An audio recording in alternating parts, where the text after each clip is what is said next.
Good afternoon, student. So again, here we start the prostate cancer.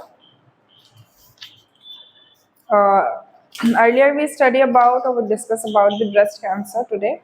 So let's start the prostate cancer. Here I wrote the definition.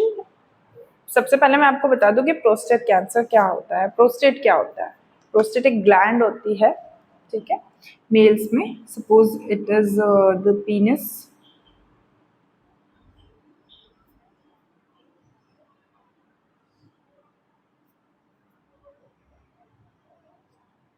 ठीक है, penis के इस portion में यहाँ पर जो यूरेटाइन जो ट्यूब है, यहाँ पर एक तरह की ग्लैंड होती है, that is called prostate. Okay, so it is the prostate gland, right. तो ये प्रोस्टेट ग्लैंड में कैंसर का अपीयर होना या कैंसरस सेल का अपीयर होना, that is called prostate gland cancer या prostate cancer. Prostate cancer is similar as an the uterus cancer. Females में यूट्रस होता है, ठीक है. यूट्रस में एंडोमेट्रियल कैंसर या मायोमेट्रियल कैंसर होता है, ठीक है. 2 टाइप से डेरिव होता है ये, राइट. तो इसी तरीके से प्रोस्टेट कैंसर होता है. क्लियर. और फिर ये जो प्रोस्टेट कैंसर है, ये इसका ओरिजिन हमारे लोअर एब्डोमेन से शुरू होता है और ये फिर पीनस तक जाता है. Clear. So let's come to the definition. Prostate cancer क्या होता है? So here the prostate cancer is defined as in the malignant tumor consists of the cell that form the prostate gland. Tumor usually grow slowly and remain confined to the gland or many more years. Okay, as the cancer advanced, however, as the cancer advanced, however, it can spread. It can spread beyond the prostate.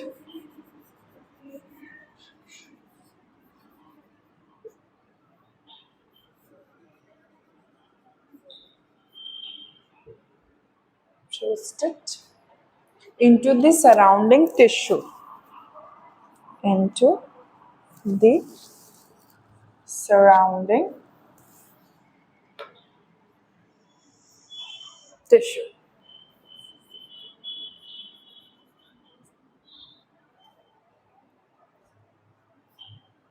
So here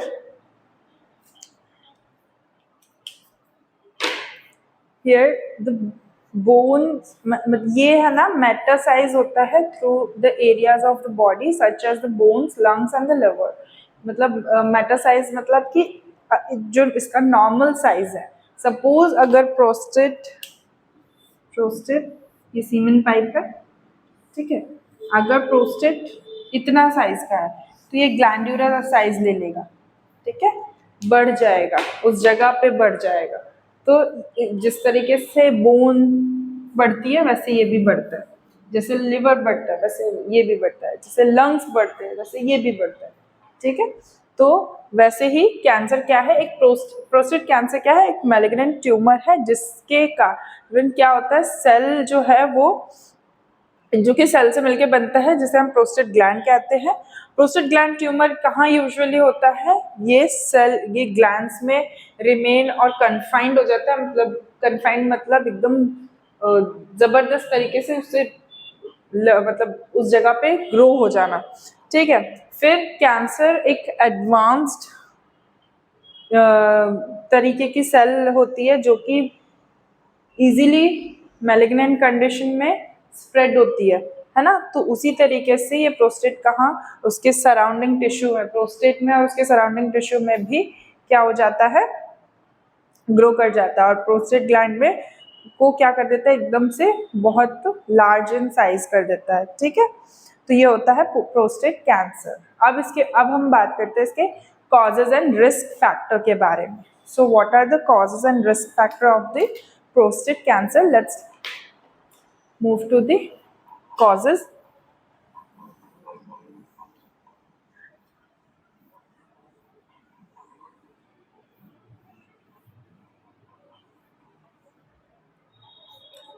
causes क्या है? Genetic material, advance ageing, genetic material, फिर advanced as,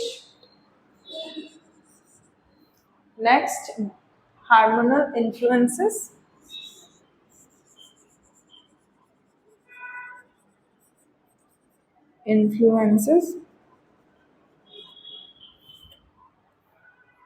environmental factor. Environmental factor में क्या आएगा पता है? Cigarette वगैरह, जैसे कि सिगरेट हो गया, उसके कारण भी प्रोस्टेट कैंसर होता है, ठीक है। टॉक्सिन, केमिकल, इंडस्ट्रियल प्रोडक्ट, ठीक है, toxins, chemical, industrial product, clear, ठीक है। फिर आता है आपका diet and height situated fact. Diet और हाइट क्या मतलब, आपका बीएमआई अगर ज्यादा है, बेसल मेटाबॉलिक रेट ज्यादा है, तो उस कारण से या उस कंडीशन में भी आपको प्रोस्टेट कैंसर होने की संभावना है।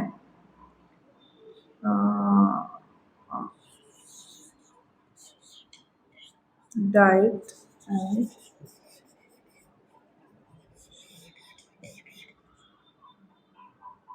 height, okay. So here the prostate cancer risk factor and causes. Let's discuss genetic material। अगर genes में कोई problem है तो, advanced age मगर अगर 60 के above हो गए हैं तो, ठीक है। उसके बाद हार्मोनल इन्फ्लुएंसेस के मतलब हार्मोनल चेंजेस के प्रभाव के कारण। उसके बाद एनवायरमेंटल फैक्टर जैसे cigarette, toxin, chemical, industrial product, जो सिगरेट स्मोकर है उनको, फिर टॉक्सिन्स की वजह से, as well as the chemical products and जो केमिकल और इंडस्ट्रियल चीज़ों से एक्सपोजर होता है उस वजह से। उसके बाद डाइट एंड हाइट, तो ये बीएमआई की वजह से होता है कि अगर आपका वेट ज़्यादा है और आपकी हाइट कम है तो उस कारण से प्रोस्टेट कैंसर होने के चांसेस है। जैसे सेम आपने यूट्रस में देखा था फीमेल्स में, है ना, वैसे ही ये मेल्स में भी होता है। Gender is also matter because of its. और जेंडर मतलब नहीं भी लिखेंगे तो भी, पर फिर भी एवरीवन शुड नो कि ये सिर्फ, क्योंकि ये ऑर्गन फीमेल्स में नहीं होता तो ये सिर्फ मेल्स में होता है, तो जेंडर का मेंशन करना इतना ज़रूरी नहीं है, बट यू शुड नो कि ये सिर्फ मेल्स में ही होता है। Next is clinical manifestation. कि इसके क्लिनिकल मैनिफेस्टेशन क्या क्या होंगे प्रोस्टेट कैंसर के, कि क्या क्या हो सकते हैं। सबसे पहले तो इसका क्लिनिकल मैनिफेस्टेशन क्या होगा, कैसे साइन एंड सिम्टम्स होंगे? बर्निंग और पेन ड्यूरिंग यूरिनेशन। सबसे पहले क्या होगा, इसको बर्निंग सेंसेशन होगी। बर्निंग मतलब जलन होगा और यूरिन वाइड करने में पेन होगा, ठीक है।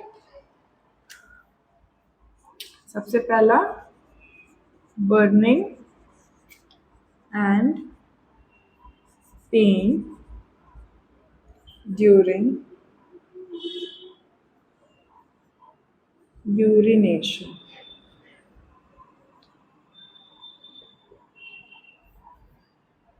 okay.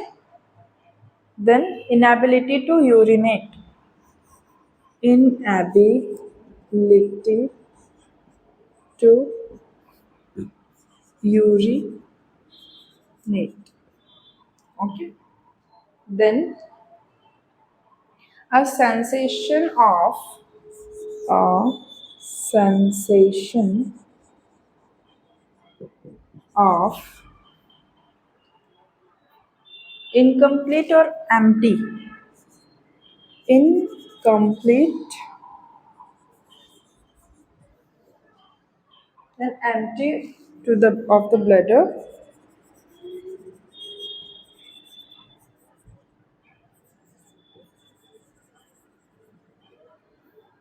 empty of the bladder even after passing urine, even after passing urine. Okay, blood in urine haematuria की कंडीशन होगी. ठीक है, blood in urine which is also known as haematuria. इसका हेमेट का मतलब होता है हिमो. हिमो मतलब आरबीसीज, आरबीसीज मतलब ब्लड.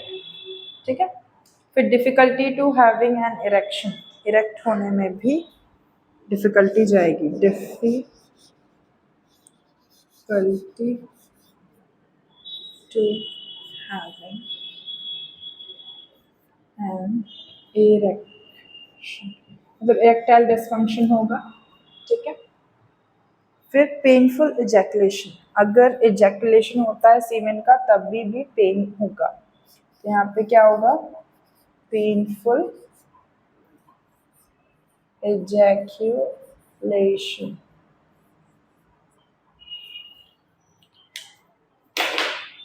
ठीक है, और इसमें pelvic pain, hip pain, abdomen pain, जॉइंटिस, ये सारी चीजें, ये सारे सिम्टम्स कॉमन होंगे. तो हम डिस्कस करते हैं इसके सिम्टम्स को. बर्निंग सेंसेशन होगी सबसे पहले और पेन होगा यूरिनेशन में. इनएबिलिटी होगी यूरिनेट करने में. फिर जो यूरिन पास हो रहा है ब्लैडर एम्प्टी नहीं होगा ठीक से, ऐसा बार बार ऐसा लगेगा कि बार बार यूरिन पास करना लगे पड़ेगा. और फिर इनकम्प्लीट यूरिनेशन होगा. फिर ब्लड इन यूरिन होगा, हेमेचूरिया की कंडीशन होगी. Difficulty to having an erection, erect होने में भी डिफिकल्टी जाएगी. और पेन होगा इजैकुलेशन होने में. ठीक है, तो ये सारी कंडीशन किसकी है, प्रोस्टेट कैंसर की. राइट,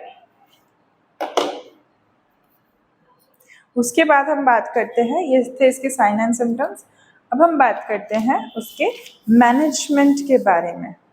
तो what are the management of prostate cancer. ठीक है, तो क्या मैनेजमेंट होगा, surgery, radical prostatectomy, surgery related होगी, मतलब रेडिकल प्रोस्टेक्टॉमी होगी. उसमें मैं मेंशन कर देती हूँ क्योंकि यहाँ पे जो कंडीशन बन रही है, यहाँ पे जो हो रहा है, क्या हो रहा है यहाँ पे, सर्जरी, रेडिकल, कौन सी सर्जरी होगी, प्रोस्टेक्टॉमी. यहाँ पे प्रोस्टेट को रिमूव करेंगे. ठीक है, प्रोस्टेट ग्लैंड को रिमूव करेंगे, हार्मोनल थेरेपी देंगे. ठीक है, हार्मोनल थेरेपी, क्योंकि हमने पढ़ा था इसके रिस्क फैक्टर में कि हार्मोनल इन्फ्लुएंस होने की वजह से भी होता है ना. फिर हम रेडिएशन थेरेपी देंगे, कीमोथेरेपी देंगे.